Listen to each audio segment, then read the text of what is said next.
Hello, everyone. Welcome to tonight's show. We have a very special joint live podcast. Of course, you all know me, Marvin B. of Podnuts Pro. And I'm Mike Smith, host of the Mike Tech Show. And this is the Mike Tech Show, show number 797. All right.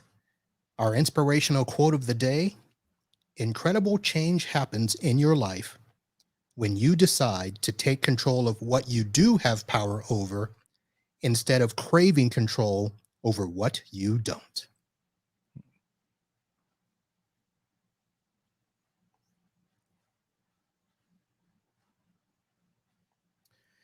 And hello, everyone, and welcome to another episode of Podnuts Pro. I am your host, Marvin B. I am joined tonight by my good friend, Mr. Mike Smith from the Mike Tech Show and MHS Consulting, who now has, actually, I should ask, is it official that you have dual residency? Not yet, but I am working on that because there's a lot of benefits in homesteading in Florida. And I just did the math. I could be 7 or 8 months in Florida versus 4 months in Pennsylvania. So I still got to work that out, but I'm a Pennsylvania resident officially. Yeah, you might have to change that. No income tax. I know. In Florida. I know. That's big. All right. So, folks, Podnuts Pro is the podcast for IT business support, and our main objective is to provide you with product stories and tips, all in an effort to help you run your business better, smarter, and faster. And we're going to be doing that this evening. And portions of this show will be presented by NetAlly, the company that I love that has the handheld testers that we talk about so much, the Link Sprinter, the Link Runner, and the One Touch, Malwarebytes, and Computers Done Right. So we'll be talking about some of those things a little bit later in the show. Mike, what do you got for us? Well, let's take a look at the weather and what's happening. I'm in Pennsylvania, for everybody who doesn't know, even though I have a house in Florida, and Marv and I have done work together in Florida for shows. But today it is 82 and warmer than the temperature in Oldsmar, Florida, and it's clear. It's actually raining in Oldsmar, and here it's beautiful 82 and clear, but it's humid. So I have my air conditioner. I have like the secondary air conditioner on here in the office, but been crazy busy, and I'm glad. And I don't want to sound like I'm complaining because I don't want the consulting gods to punish me for complaining. So I'm very happy to be busy, so which is good. So how's it been with you right now? It's been good. So you are one temperature higher than it is right here in Fort Lauderdale. We right now are 81 degrees. Okay. Wow. Real feel is 84. It is a clear night and not so muggy. But you asked about how we're doing business wise. We're doing good. We are in the midst of a couple of companies that, law firms are having to comply now with their clients if they do insurance defense. All the insurance carriers are now asking them to prove that they are securing their data. So I've actually had a couple of clients where we've had to recommend a third-party company to give them their security assessments. Right. Now, that really is not a big deal for me because I'm not involved with that except to answer questions. However, once the assessment is done, then I get to come back in and say, okay, in order for us to abide by these, we have to add services. And then it's a matter of how much more the customer is willing to spend to do things like multi-factor authentication for remote access and all of the user access controls that have to be done. So that's going to be fun for us over the next couple of months. Yes. And I'm running into the same thing, which is actually bringing in some new opportunities. So I'm acquiring some new clients where I'm helping them write policies and shore up where there's gaps in their security. And one of the big things, multi-factor authentication for for when they're doing remote access. I have attorneys. I have one attorney that finally we put encrypted email because she's dealing with too many medical clients. And because of that, you have to have, you kind of sneak under there for HIPAA compliance. And so she wants to be able to send more sensitive information. So it's like, okay, it's got to be encrypted. So, using things like Proofpoint, and making sure that they're encrypted. So it's interesting you said that I'm that's taking up a lot of time, which is good because it's all billable, but it can get laborious writing policies and procedures. Absolutely. Absolutely. But that's okay. That's what I did when I was in the corporate world, for PCI compliance, and not PCI, SOX compliance, for Sarbanes-Oxley. There you go. Starting to show my age. So, yep. And right now we're dealing with HIPAA and FINRA. And what's even funnier is that these insurance companies, they're not following one specific thing. So some of them say, yeah, we'll accept the NIST rules. Some of them are looking at CMMC now. So they're not really accepting one framework. They're just kind of saying, okay, what do we need to do to secure data? Because a lot of the insurance companies, they don't care about a lot of stuff. They just need to know is their data secure? Is the right people, having access to the information? And are you blocking out others? And if something happens, not only is the data backed up, but can you still work in a disaster recovery? And that's where the big hang up a lot of times is. Everybody, they've got their data backed up, but it's like, well, what do you do if there's no server access? And that is business continuity. And that is which is sometimes a little different than disaster recovery. Yep. A lot of people don't realize. And that's I sometimes combine the policies where it makes sense. And then if they're audited or looked at and we got to break them out, then we do, but right now I kind of write it as it's, we're taking care of both. Right. And trying to save some time. And I mean, I have a company with just 3 people using their laptop at home. You wouldn't believe I have policies that a couple hundred people in a company don't have these policies, but it's because of their clients requiring it. And so now I'm on a conference call with their client and we're reviewing them and we're passing everything. And I'm like, okay, I got my templates. I'm set, I tweak them, based on the company, and, so far so good. Yep. And I'm hoping that all of my clients, do the same thing. I've got one customer I am a little concerned about, and I probably shouldn't say this over the air, but I'm going to. It's my show, and I'm not going to say their name. Right. But they were told by their client that they needed to do multi-factor authentication. So I went through the process of getting them all set up with TrueGrid because they didn't want to get the VPN licenses, and they were actually going to need additional hardware, because their firewalls weren't powerful enough for them to also do VPN connections and all this other stuff. Right. So we were going to give them new firewalls. We were going to get them a mobile appliance. I use SonicWall. So they actually have a separate mobile, secure appliance. And because it's a law firm with multiple locations, they were going to have to do 2 different sites. And it was a lot of money. I shouldn't say a lot of money. It was like 15 grand to do the whole thing, licenses, hardware, and all. And they said, no, we don't want to do that. And the other reason was we were going to do the VPN software. Right. The problem is you have to install that on everybody's systems. And they didn't want us touching people's home computers or laptops and things like that.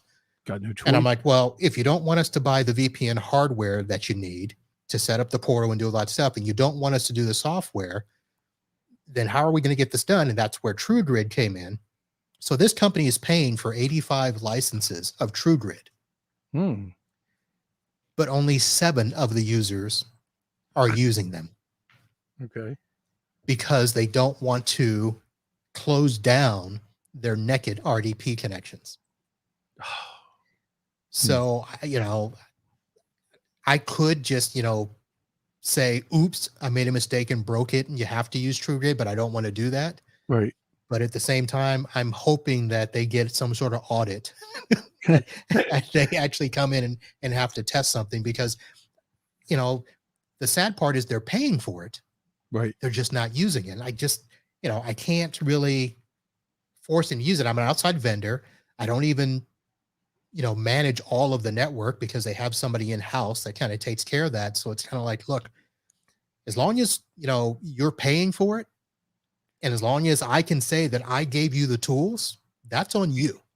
This is how data breaches happen, everybody, because you got a company that the client wants them to do something and they don't, and what they do is they incorrectly answer the questionnaire that they're presented with. Do you have multi-factor authentication? Of course we do. And they check the box. And if no one's physically auditing, there you go. And that's the problem is, Yep. yeah, we have it. The question should be, are you using it? Right. And Exactly. can you prove that you're using it? Here's Right. the thing is, can you present logs that show that all of your people are logging in remotely with that? Can you prove that port 3389 is blocked? Yep. Which I had another customer that it was funny. They had everything, all the standard ports were blocked and whatever. Right. But for some reason, I don't know how it happened, but port 7000 was open. Okay. And I couldn't figure out what it was because I'm like, I didn't open it. And turns out the customer had changed the password on the firewall, didn't remember what it was. And I said, well, the only way for me to fix that is to reset your firewall to the factory and do it over. Yep. And that's what I did. And I went in one day, it took me 15, 20 minutes because I had all the settings, backed up Right. and stuff, but it was still the pain of having to do that, all because they went in and did something for port 7000, which I think it was a remote access software that the owner wanted. Right. But, 3389 is dangerous. And I came across that is where ransomware attacks that Yes. port and is the culprit. And I'll never forget, even years ago, working with Malwarebytes, where we had a client, the only machine, and it still had 3389 on it because it was brought in and we didn't touch it. And it was the only one not running Malwarebytes, got infected with ransomware, but only impacted one directory on the server, which of course we had backed up, and was able to restore everything. But we found the one system, and that's where the hole is. You made an interesting comment about the home users. An attorney and I'm seeing an uptick of hiring right now, which is great to see that. And I'm onboarding new employees, a couple a week now for clients. And for the ones that have remote access or want to get in, we onboard them just like they were in the office. I mean, I use our whole, what we do, BitLocker encryption, Malwarebytes for antivirus and ransomware. I put my Synchro agent on. I put, we do a cleaning and I make sure it's the official Office 365, from the company. So I just literally did that last night for a new attorney who was hired. So I'm doing that, but I'm not getting resistance. I'm lucky. The companies are small enough. They're letting us do the home systems and they don't mind paying for that support. Yeah, but it must not be attorneys because attorneys are the ones that always fight back. It is an attorney. It is? By the way, I got to tell you this. It was my second retainer client ever, still a client. And they were the first client to have direct deposit into my business account for payment. I send an invoice and 2 days later, I get a payment. That is so unlike attorneys. Yeah, it is. So that's great, but you're right. Although now, and I can't. No, we're gonna not say the name to protect the innocent. I'm fighting down a dentist who owes me a lot of money. Mm. So that's I don't want them to become like that. Right. So I think it's just that they're too busy, and that's the that I got to give them a little slack. Yeah. Yeah. Well, speaking of money, so Taz wrote in the chat there, 15 minutes, that's a billable hour. Yes, Taz, you are correct. That was But a trip out to the client, and it is a minimum 1 hour charge, regardless of how long I am there. I do half hour. I should do an hour. We do I half used to hour. I used to do half hour, but then it was like, you know what? I got to do an hour. Yeah, Everybody else does it. Every other industry does you're it. you're right. And I'll tell you, there's some clients now we're starting to say, well, it's travel and an hour. That's I have only a couple clients because they're like a half hour away, and they should get billed an hour for travel and an hour on site, no matter what, if we're on Oh, site. I don't do that. Now my first hour will include travel. Okay. So for most of my customers, I'm, 15, 20 minutes. So if I get there and it's a quick fix, and I'm in and out in 15, 20 minutes, I'm only there, it's a half hour from me, from my office to their office, plus the time. And then I stop the clock the time I leave. So what do you do going to Tampa? Well, that's That's a different. heck of a drive. That is billable both ways because it's out of town. Okay. So Now I anytime don't it's think out of town, which is technically more than an hour, it's right. billable both ways. Now, my client in South Delaware that I was at last week during the tornadoes hitting and everything, I billed 3 hours. I bill half the travel. Like it's a 3-hour drive. So I bill 3. And so I'm eating the other 3 coming back. So it's like I'm like half billing, for some travel. And usually that's only if you're an hour or more out, So I'm trying to get better. I'm trying to also raise my prices, and it's tough because I haven't raised my prices since 2008. There's clients still the same price. So anyway. Yeah. All right, let's do this real quick. I want to quickly again say thank you to the people that are supporting me. And we've got Malwarebytes. I have used Malwarebytes Tech Bench for quite some time now. Computers Done Right. And of course, Net Allies. So I want to throw them in there and say thank you, folks. And say thank you to all them. If you want to support the show, you can either head over to podnutspro.com and go to our affiliates page. You can shop the Amazon store there, but podnutspro.com is also the place where you can go and look at our back catalog of shows. If I get around to writing blogs, that will be there, all those good things. But you can be like these people and support the show by either, like I said, shopping the Amazon store. You can become a Patreon, like our good company, Computers Done Right. You can give a donation either through PayPal, or you can buy me a cup of coffee. All of that is available there on the site there. So, Mike, we are going to do a quick news segment. Are you ready for that? Yes, I am. Here we go. Being a Florida man, I come prepared with a local Florida story. All right. So this is from a village in Dunedin, and that's an HOA where the villages and the different places in Florida, if it's a deeded community, that means they control what you put on your lawn or any architecture. A villager was arrested earlier this year with a gun in his golf cart and was subject of a deed compliance hearing this past Monday due to lawn ornaments he has refused to remove from his yard. We're going to have a link to the article. The different heads. I don't understand. There's a snowman with a basketball on top of its head. There's in the back a blue flamingo. This is just, it's unbelievable. And it made me think of a neighbor near me in Florida that had just these obnoxious, huge pink flamingos. I mean, they were huge.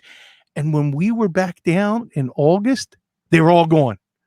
So the HOA police finally, got there and did their thing. But this guy actually to put a gun and carry it in his golf cart to defend his lawn, well, you get arrested. So anyway, that's my Florida man. All right. Yes. So thank you for bringing your Florida man story. I'm going to have a little bit of a break because I've got a great Florida man story. But first, I want to do a little bit of tech news. And of course, everybody has heard the rumors and has found out that they are true. Apple iPhone 13 comes out soon, claiming that it's giving you better battery and improved cameras with a starting price of $799. So I don't know if this is just because it's lucky number 13, but from everybody that I've spoken with and heard from, yeah, it's not such a big upgrade. It's not. And outside of the fact that it claims to have a 6.1-inch screen, and there's a mini that has a 5.4-inch screen. It has a new A15 Bionic chip, but with a 5 nanometer processor. It is now 6 core, calling itself the fastest CPU on any smartphone. And what else does it do? Oh, it claims to have a 12 megapixel wide angle camera that can pull in up to 47% more light. There's a new cinematic mode, and it also supports night mode shooting. And the fact that all of this stuff, I don't know if I'm really going to be willing to spend an extra $799. I'm not. Here's my 12, right?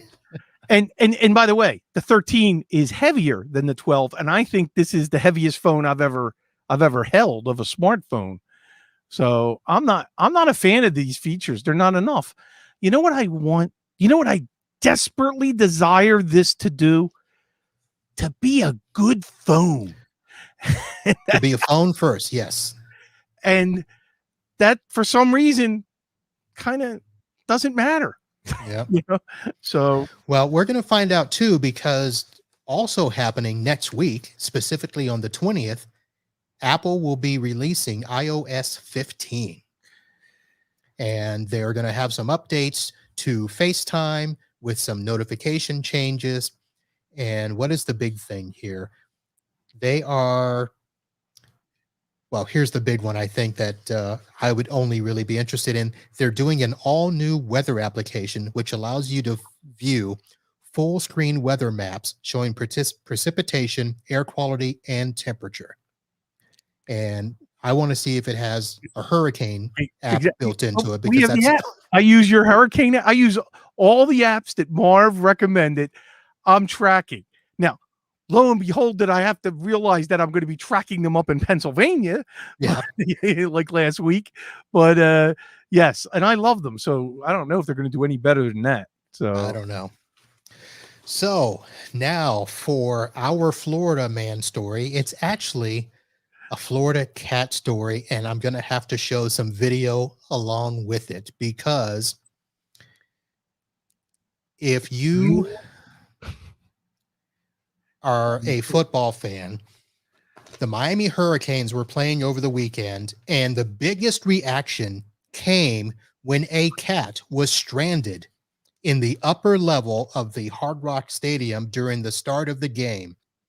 As football fans watched in disbelief, the cat fell about 50 feet to the first level, where cat-loving fans caught the feline in an American flag.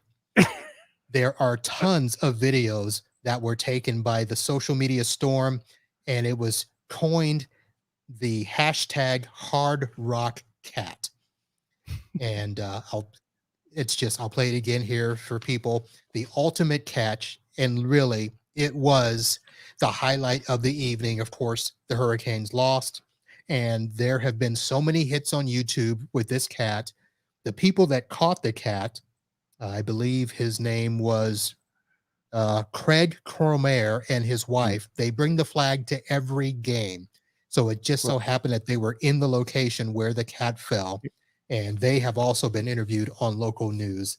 I'm sure PETA has something to say about this, but well, the big thing is, the cat actually ran away after it got caught. It had a collar on it, which everybody's wondering who brought a cat to the stadium. Exactly. But the cat ran away. So everybody wants to know, where's the cat and what is the update with it? Is it okay? So that is your Florida cat story for the week. Oh my God. Well, there's no competing with that. What's funny is if you were watching the game, you could literally tell the difference in the cheers. The entire stadium was cheering for this cat and not for the team that was on the field. How sad. That's oh man. Oh, all right. So, Mike, when I was promoting the show, I actually tagged it with the line of conferences. Should we stay home or should we go? Not because I wanted to create controversy over that, but I know that conferences such as DattoCon just recently changed their format. They were going to be an in-person conference, but they switched to all virtual. And as far as I know, you and I will be attending the ASCII Success Summit later this month, or later this next month in October. That continues to be an in-person conference. I'm going to be heading over to Chicago this Friday up for TechCon Unplugged. That will be in person. And I'm doing, of course, all of the precautions, and I've got vaccinated. I'll have my mask and we'll do all that. But of course, the people are, you know, our conference is really going to continue to be the thing. And I say yes. What do you think? I think they are, but they're not. Now I'm not going, but for a different reason. I'm heading to Florida this weekend, or I would be at TechCon. And it depends. I think people are going to look harder at what they're going to spend in going to this and the risk. And it's that risk versus reward. And are you going to risk getting COVID even if you're fully vaccinated? And that's something that bothers me as I'm heading back down into Florida, where I think the businesses are great. Excuse me, but the people are crazy, so and but I'm kind of scared about that.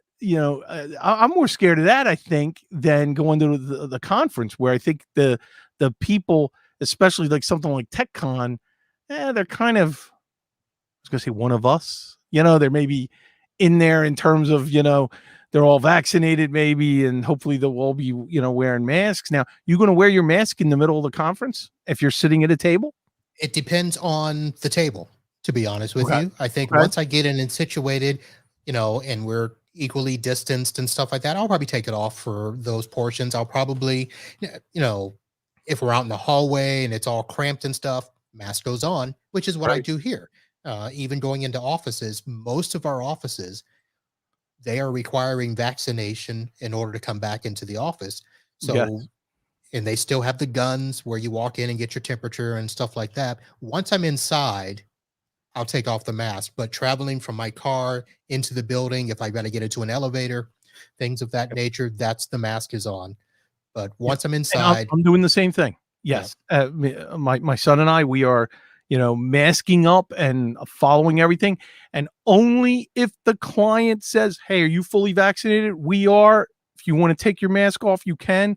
If they invite us to, that's when we will, take it off. And again, I've seen my son sometimes continue to wear it, so there's it, it's going to be interesting.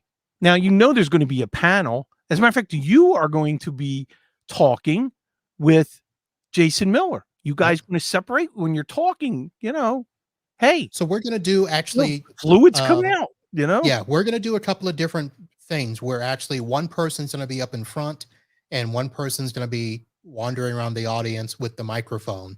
Because we're going to do an audience participation segment. Okay. And so that works out because you're going to be. Yeah. And we're doing two segments. So one segment, I'll be up front, Jason will be in the audience. The other segment, he'll be up front, I'll be in the audience.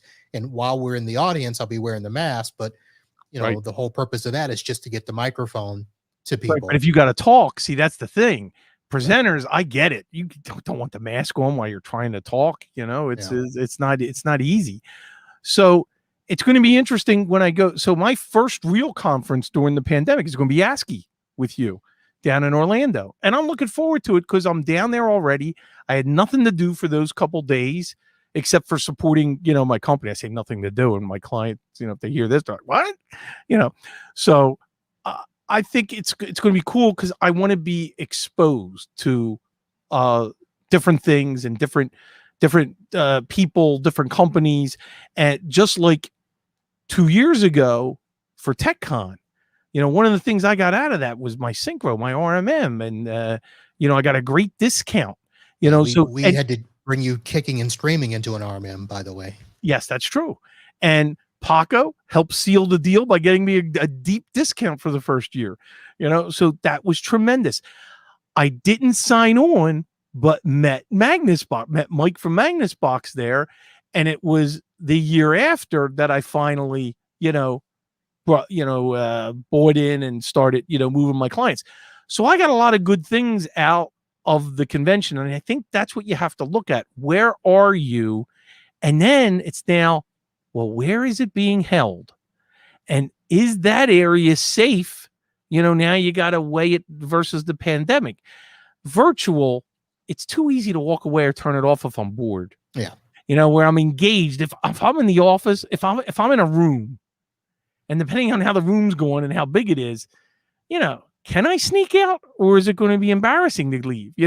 So you may have my attention the whole time.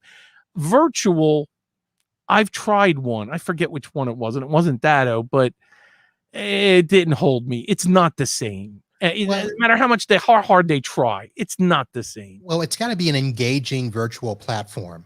So, Yep. When you look at, and our good friend, the doctor there, PC Medics of Richmond, said ROI is basically what you got to look at. And that's both virtual or in person. Now, I favor the in person, but I always look at it. It's what's my return going to be? Because I'll be honest, one of the reasons that I've not gone to some of the bigger conferences is because if they are only sit in a room and listen to somebody speak and watch PowerPoint slides, and then party at night, yeah, that may sound like a fun time because sometimes the presentations are good, but I'm not going to drink till midnight and 1 and 2 a.m. and stuff like that. So it's got to be, what is it really going to do for me to be there? Yes, I can meet vendors and stuff, but the bigger the conference, the harder it is to get that time alone with each individual vendor. So the smaller conferences like we have done with, TechCon, Unplugged, even ITO Compass, and ASCII, you get more time to engage with people. So, and it's the networking too. It's the networking. I'm going to like-minded people I'm going to be talking with and meeting with. And I look forward to that because sometimes you get more out of a conversation with someone in your network, where when I was on the fence with the RMM, and I think there were 5 people at the first TechCon that were all synchro. Mm-hmm. And I was, and as I'm talking to them, like, that's it. I waved the white flag. I said, that's it. I'm in. And I needed that, hey, I signed up for Freedom Voice because of that, that was another vendor. Well, some things don't all work out good. No, they don't. But you know what? It was a common community thing that at the time was good for us. Exactly. So so you got to look at that. Where are you in your business? Where are you? Are there things missing that you need? Are there tools like when you get to see Marv with the Net Ally? I have my link split. My son, that link splitter, you would have to pry it out of his cold dead hand. I have to buy another one for me. He won't even give it to me now. So he uses that all the time. So it's learning, and we wouldn't have learned that if it wasn't for the first Unconvention, in Canada. So they're the kind of things that, you take away, hey, we met Malwarebytes. I would have never been all in for that, and reselling it if I hadn't met them, so you take a look at your product line and services and do an evaluation. Are there things I need to, spruce up, maybe something better that I can make more money? And now can I get in front of that vendor to get a good deal and build a relationship? So they're the things that I look for. And that's why I'm excited, because ASCII you've talked about it a lot. I'm like, well, now I have the opportunity. I'm an hour and a half away from there only. Yeah, I Yep. can do that. That sounds cool, and see what I can get out of it. Yep. So ASCII does or has done a great thing. So when COVID started, they took a platform, and I can't remember the exact name of it. It's either Remu or Ritu or something like that. I think a Ritu is a Star Wars reference. So if I said Mm, that wrong, Star Wars fans, sorry. But they have a software that they were using for their big conferences where it was literally a conference online. And not only did they have, the presentations where somebody would go up and speak, but when you first go into the platform, it was like walking into a networking room where they would have tables where 8 people could walk up to a table, and if you had your camera on and speakers and stuff, you could talk and speak as if you were at a conference sitting at a table and talking. And then you could switch tables, you could see who was at another table. So if you had a friend that you were waiting for and they popped in, and or you saw there was somebody at a table that you wanted to go see, you could just simply hop table to table. And they had designated times where you could network at those tables. And then, of course, they would have the designated time for the speaker. right. And so for, 30 minutes or whatever, you could only listen to the speaker. You couldn't, talk amongst the table, which is kind of like the only difference. But in a virtual concept, that's how you would capture the attention. And then you could come and go as you please. So if you did need to walk away, you could walk away. But I felt that that was a platform that is so much better. And listen, I use Zoom. Right. You know, I have, StreamYard for this. I've used some other platforms, but that platform, it's pricey. I'm not going to say, go out and get it because it's not cheap. It's meant for, 1,000-person conferences. Right. But that if other companies would have platforms like that to combine a virtual and an on-premise conference, I think that would kind of work. Yes. Now, Taz in the chat mentioned something. It's those BS sessions that are sometimes invaluable that you're Yep. going to have in the hallway, getting a beverage or getting as you that networking in between the sessions. Now, I have a question for you. The ASCII sessions, is every session you got a table so I can have my Surface Pro there and be Yes. Well, at least it has been. I've not been to any this year, but the way that I've understood it, there are tables. You are, socially distanced. So you're going to have room at a table okay? to spread your stuff out. And all the times that I've been before, there's always been enough tables for everyone. It's not, something where, Okay, only the front, 2 rows have have tables and tables. everybody else has stadium seating. No, Right. everybody has a table. Good. That to me, that's important. Yeah. And that's why that was important when we were involved in setting up helping with the first TechCon. You know, gotta have a table. You gotta have a table. Which I'm going to take, if you don't mind, I'm going to take this opportunity to mention something. It's not, I wouldn't call it a conference, but I did a meetup for Show 500 a few years ago. I am going to try very, very hard to have a Mike Tech Show meetup in February of 2022. You'll have to prove that you're vaccinated to get in, or you tested negative in the past 72 hours. Now, we have no idea what's going to happen between now and February.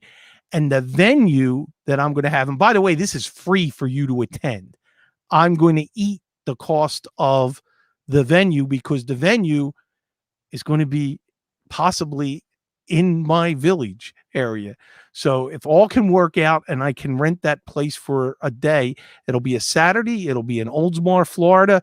I will give you plenty of opportunities, but I want to do that again and we'll have a great time. And Marv is going to commit. We're going to pull some names from the past that happen to be in Florida, a little tease, I think it'll be a lot of fun. And certainly I'm finally addressing my Florida listeners, where anytime I'm down there, they're like, when are we going to meet up? I get emails, text, Facebook, and I'm looking forward to that. So hopefully I can pull that off. Should be good. Yep. and you're not going to eat the cost. You'll have partners to help take care of it, and Yes, yes. And actually, whatever you need. I already have a possible sponsor that's going to pick up food. So for the lunch. So anyway, that's going to be fun. All right. Well, speaking of sponsors, Mike, since Ah, this is a combined show, why don't I thank you. let you do your little Yeah. spiel? This next portion of the show is brought to you by Instant House Call. If you are an IT professional or MSP, this is what you need for remote access, for unattended remote access for your clients, your customers. That's affordable, reliable. This is what you need. Go to instanthouseCall.com, download the trial, and use the promo code Mike Tech Show. Or you could just, when you go to MikeTechShow.com, which flips you to MikeNation.net, big ad on the left-hand side for Instant House Call. Just click on that. It'll take you there, and you'll be glad you tried it. All right. All right. So now getting back to conferences, let's go back and, I think everybody agrees that the networking is probably the biggest component of an in-person conference. You get the opportunity to kind of step out of yourself in a sense, because we're always so busy in our businesses, but you can step away from the business, be with like-minded people, get ideas that you probably wouldn't have gotten on your own. You can ping ideas off of each other, share thoughts, share stories. But what else in terms of, you mentioned the fact that you now are using some better tools for your business because of stuff like that. But what are some other things that you think when you went to a physical in-person conference and got to meet people, what was it that really blew you away? For me, and you're going to laugh, but it depends what it is, that if I got to decide between two products and one's offering me a deep discount because I attended a conference or a deal, or that might tip the scale for me, I'm going to save some money. And you know what? It was a flip of a coin, maybe between, A and B. So I met them and, I might do it. It's also something that I'm going to give you a great example. I still use Shadow Protect, and StorageCraft was at CompTIA when I was there, and I'm going through. I love the vendor areas, and we go through and met with some guys from StorageCraft, and just got to talk to them. Hey, I use the product all the time, and someone was behind me, and there was like, hey, we didn't pay him to say this, So it was cool just connecting, and I met a couple other places, that it opened my mind to new things, whether I jumped on or not, or, maybe you get that. I think swag is very important. I want that free trial or that, demo unit or, whatever, you can get that can put in my hands. It's going to save me money, and I get to test it out a little bit. Maybe it's a 6-month trial of some kind of tool or software, or it's such a discount. Just going to buy it, because it's such a deep discount. So I look for that and like that. And I'm hoping some vendors and things at ASCII is going to open my mind up to other options, things I haven't looked at, maybe it's where I'm going to buy Office 365 from. Or maybe it's, I don't know. Here, I'm going to throw a company out there. Is PAX 8 part of ASCII? Yeah, I don't know. But that would be a company I'd want to have a discussion with. I can tell you this, PAX 8 is mentioned a lot in ASCII. Okay. See, right off the bat, and I'm already going in with, it's something that I haven't pulled the trigger. I'm kind of, and by the way, it integrates with my RMM, so there are some things, but there's also some scary things that I'm not sure about, with PAX 8. So maybe I'm talking to one of the techs or somebody there, or somebody that's going to give me an opinion, or I'm going to run into someone networking that, I use that, but I only use it for this, they sell this other stuff. You don't need that, or you don't, I just need to learn more. You do, and you probably need to talk to a few people because I've talked to Pax8. I'm actually here's what's sad. I've been a Pax8 partner for Mhm. years, but I've never purchased anything from them or through them because I already had my deals set up Okay. with a lot of the vendors direct, and it was either the same or better. And switching would not really benefit me. Now, Right. we're getting to the point where Pax8 now has enough vendors that I might be able to save if I moved everything over to them. And the benefit is you can have one place to go and buy everything. So I Right. think there are some benefits there, but because I know that, Office 365 where App River, I don't even know what level I am with App River, but if I switch and go anywhere else, Oh, I'm not going to get the same uh, right. benefits that I do now. I can both resell and refer through App River, and as a reseller, That's I like make me good with money. SureWeb. Now I don't make a lot. I'm an advisor, they call, Right, so I don't directly resell it. I just get a piece of what's sold, but then they're on the front lines for support, but then so am I.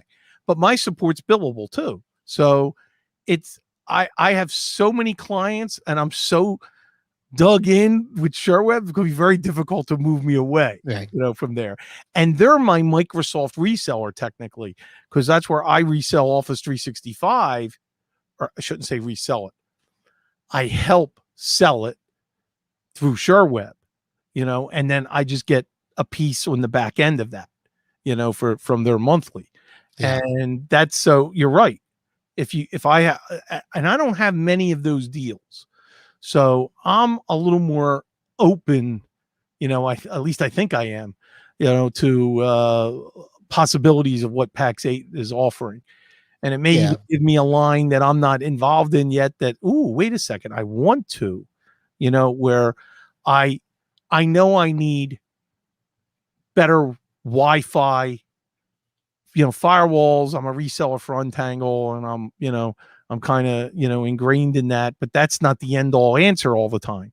So I have to broaden as I get bigger. I got to broaden the scope of the products that right. I can get, and I got to make those deals. So Well, Pax 8 was just one example, but you'd never know that gem you're going to find that I don't know the name yet, because right. we're going to meet in a few weeks. Well, Pax8 is going to be good for you to look at, especially if all you're doing is you're indirectly reselling. Is kind of what that is. Right. Whereas I'm directly selling 60% of my Office 365 stuff. So, I'm selling at a higher than 20%, Right. margin on all that stuff. So that's what I don't want to give up because everybody else is probably around 16, which listen, 16 to 20 is not a big deal. Well, till you get, But if there's a volume, yeah.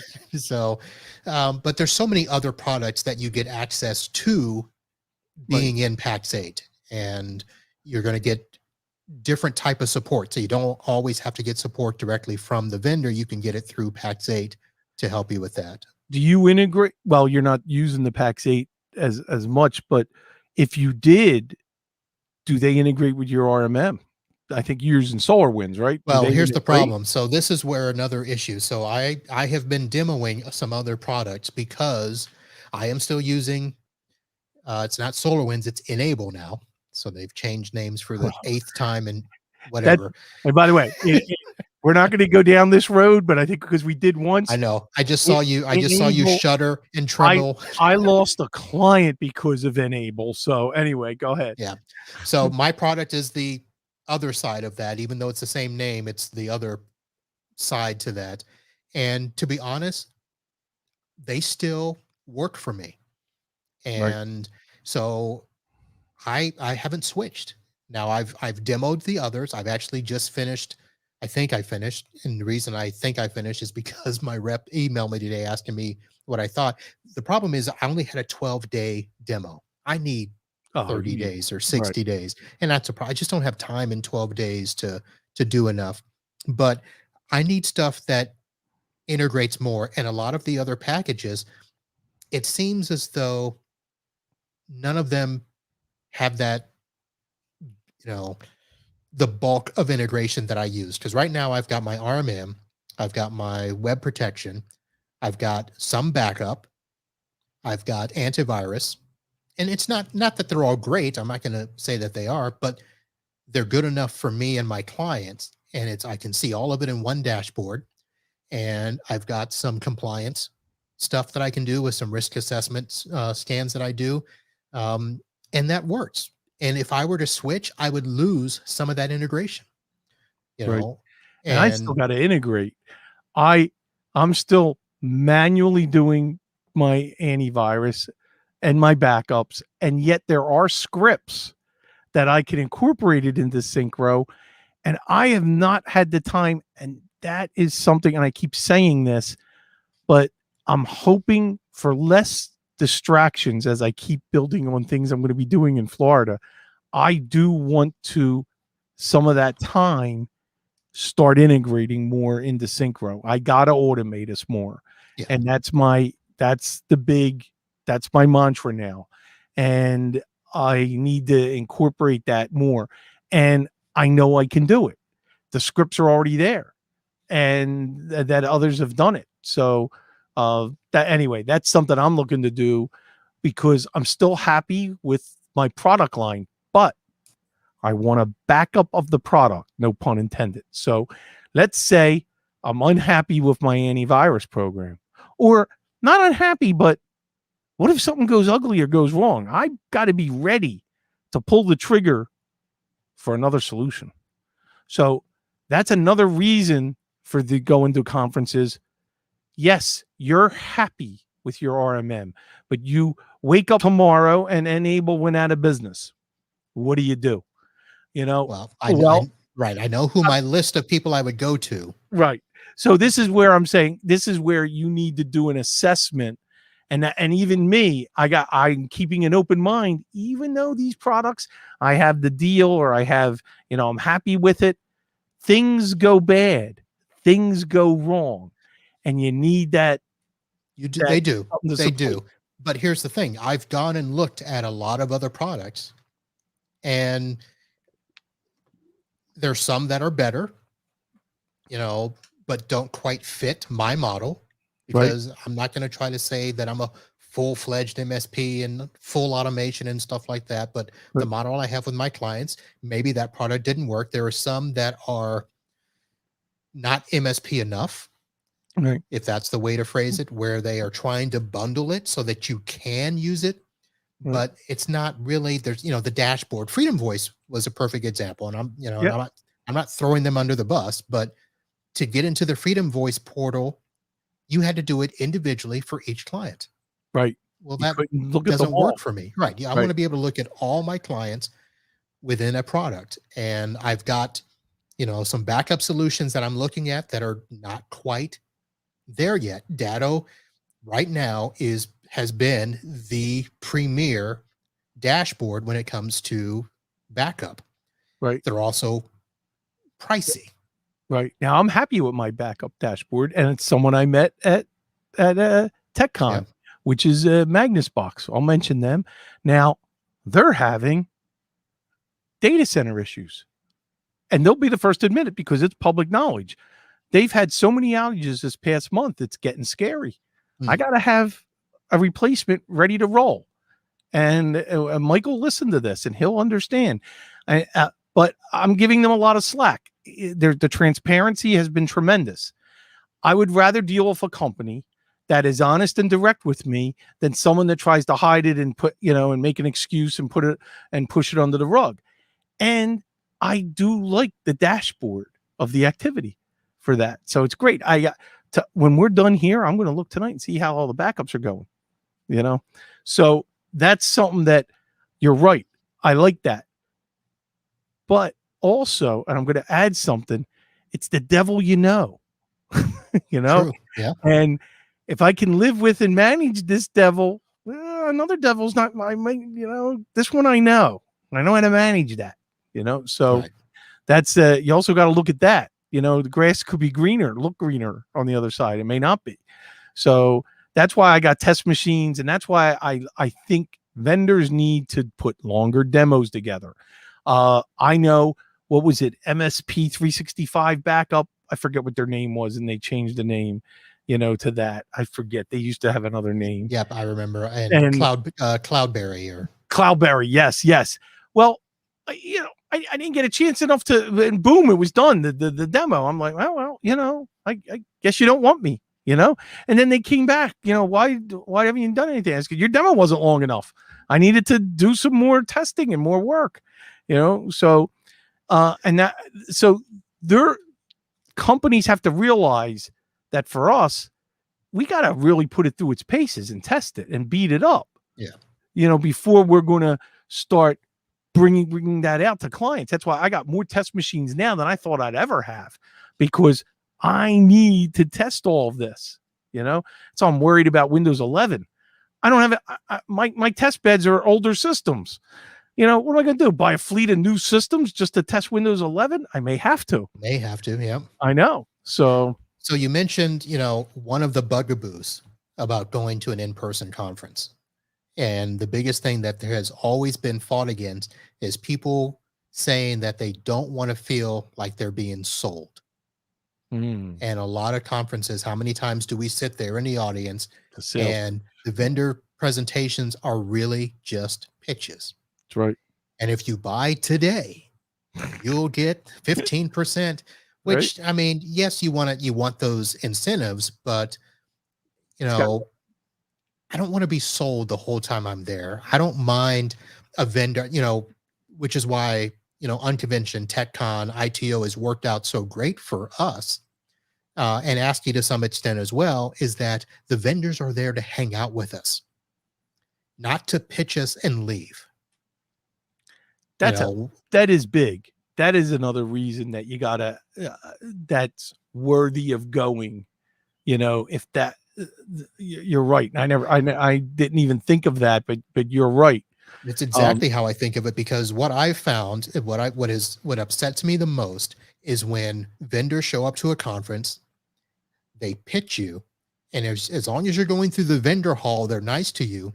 But as soon as 5 o'clock hits, or whenever that daily conference end is, they run off, and the vendors are on one side of the room drinking and partying and chatting it up, and us as IT professionals are on another side of the room, and it's like, you don't dare cross the void. And that's where I think the problem is, and why we feel like, well, if you're just here to sell me and you're not going to really sit and talk with me, and here's the good of our product, here's the bad of our product, hey, here's somebody that's used our product for 2 years, come over here and tell, instead of the vendor being the one that's, bring a partner over, and that partner, one of the things that I have loved in looking at some of the products, even though I haven't switched, when we were looking at, Calyptics and Uplevel and stuff like that, I actually had those vendors say, can you give me somebody to talk to? And I usually ask for 2 or 3 names. And I talked to people that, had spent all this time. They looked at all these other products first and then settled on this one, or somebody that used the product, went somewhere else, and then came back. Right. That's the stories we need to get. Yes. Oh, completely agree. Yes, Kevin, I see your post, but I'm not going to put it up. Actually, you know what? I will. There it is. So for those of you watching the video, I was wondering if you're going to, okay. Yes. Yeah. Because, listen, you know me, I'm not going to hide from anything and tiptoe around stuff. I broke my foot. That's why I was not there. So alls I know. Oh, Keith, I'm sorry. Keith, not Kevin. Sorry. I gotta say this. I gotta say this, that I received texts the first day of that, where that the person said, I think it would be a mercy killing if I killed the presenter. And I think I would get away with it. I'm like, oh my God. Yeah. Listen, there have been some bad conferences, Yeah. A lot of, I'll be honest, the CompTIA ones,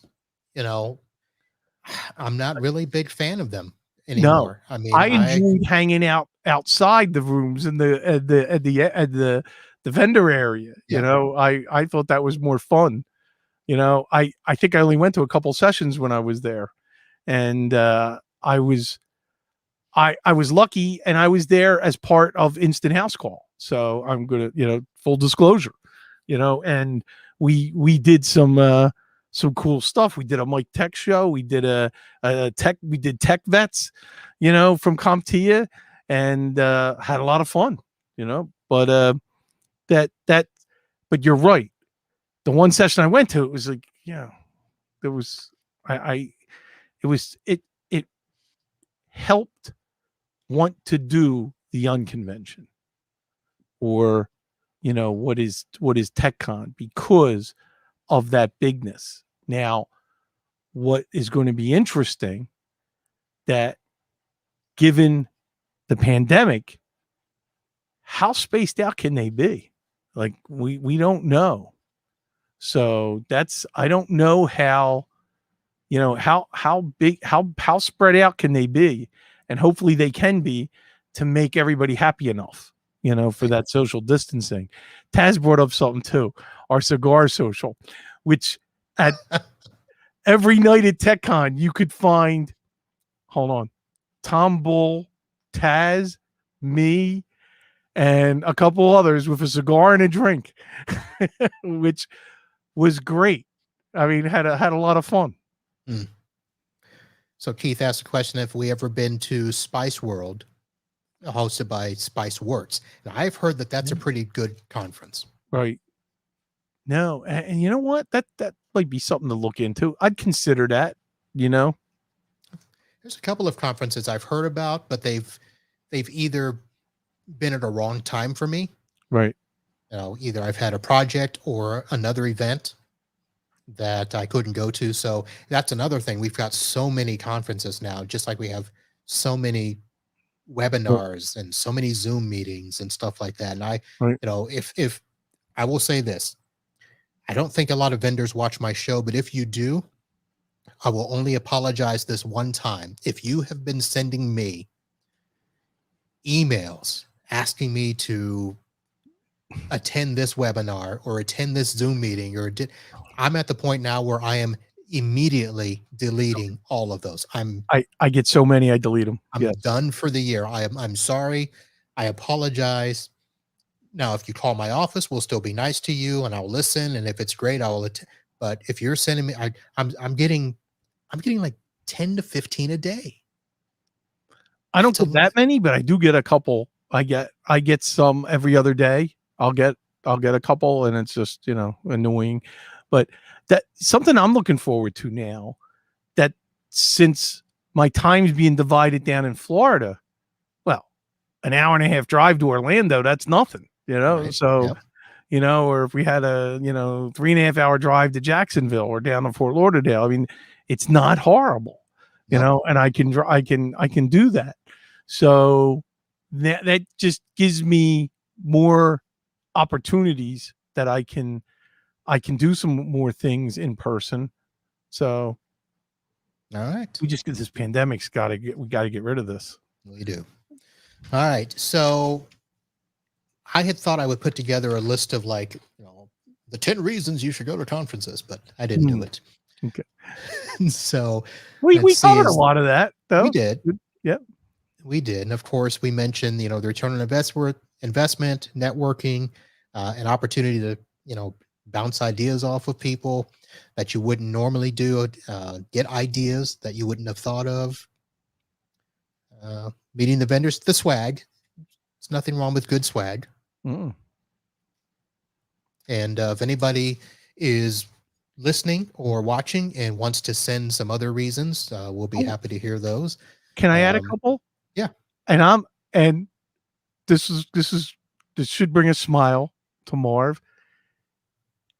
The venue has to be in the same place as the hotel. They need to be at the same location. Oh, by the way, I think air conditioning is important. Is a must. Is a must. Now, there's a lot of people that know us, that know me, that this is, they're now smiling as they hear this. But Listen, it's these little things. your nickname for that entire weekend was OMG Mike. As soon as I walked in, you were like, oh my God, Yes. it's hot. It's that you got to have air conditioning. Yeah. I'm too big. I got to cool down. You can't put us in a room where it's 100 degrees and no air. Anyway, go ahead. Yeah.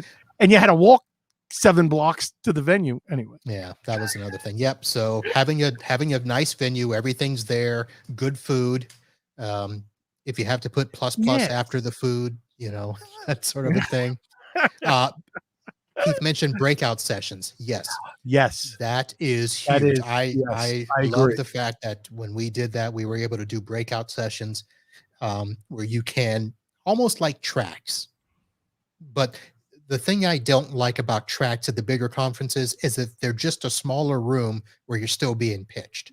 Right. The breakout sessions that we were able to do at Unconvention, TechCon, were actually sessions where you can engage and talk. Right. Yep. And that you need good moderators that are taking control of that breakout session, that keeps the flow going and keeps the ideas going. And that's, I 100% agree about the breakout sessions. So now, does ASCII, do they have breakout sessions? No. Okay. Oh, well.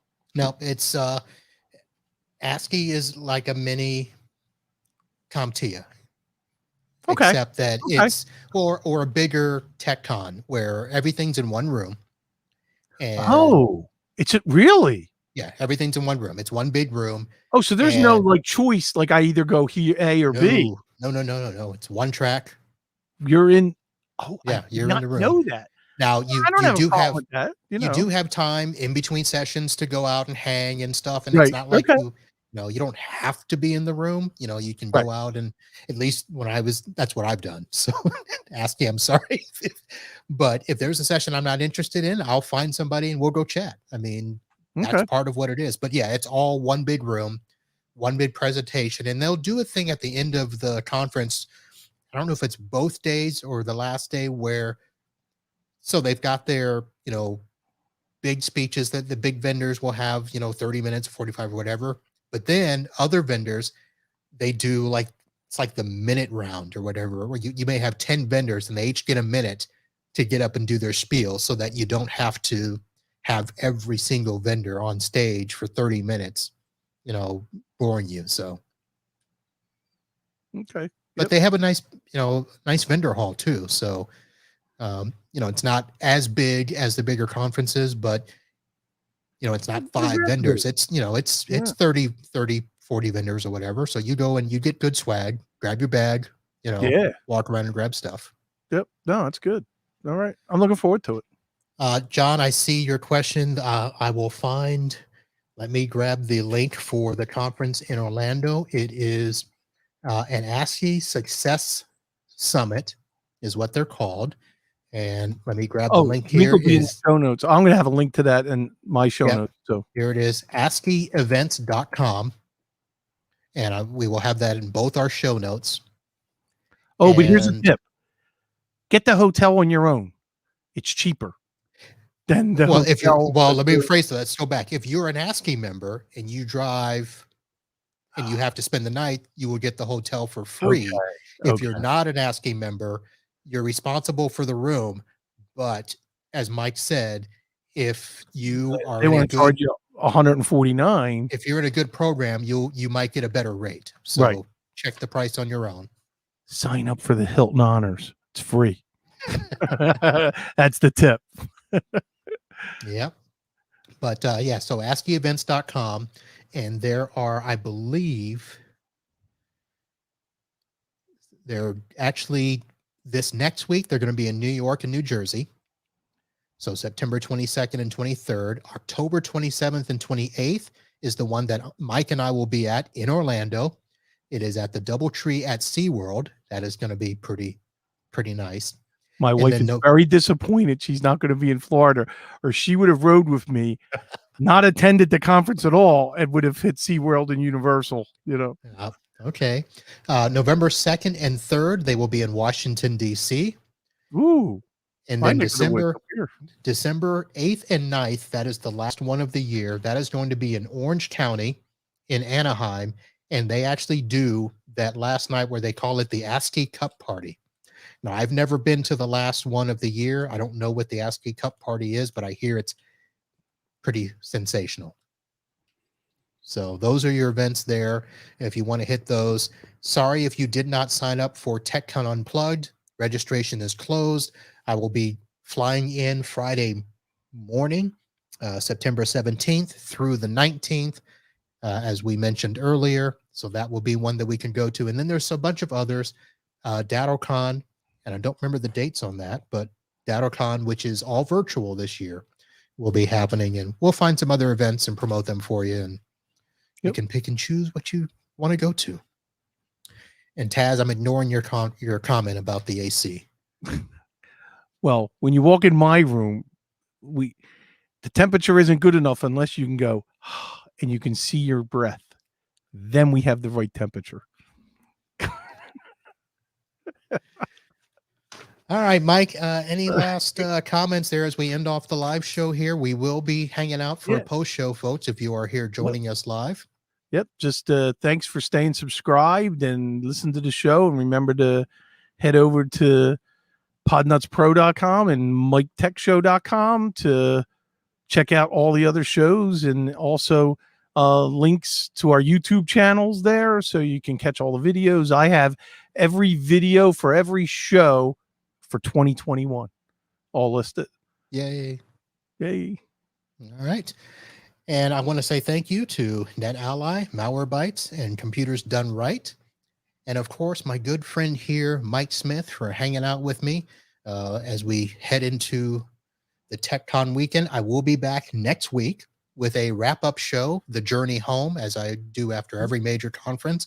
So Wednesday, 8 p.m., we'll be here. We'll be back. And Thursday, 7:30 p.m. Eastern time. Now, there won't be a wrap-up show. There won't be a, back from the conference. So it'll be the regular in the trenches stories, catching up on email. And I'll be doing it from Florida. So that'll be fun. There you go. Florida man is Mike Smith. All right, folks. Thank you very much for hanging out and listening to this episode of Podnuts Pro. As we mentioned, we'll be back here most Wednesdays at 8 p.m. If you don't watch the show, you can always catch the show on your favorite podcatcher or head over to podnutspro.com and listen to the back catalog of episodes. And that is going to do it. We're going to end off here. We'll see you next week.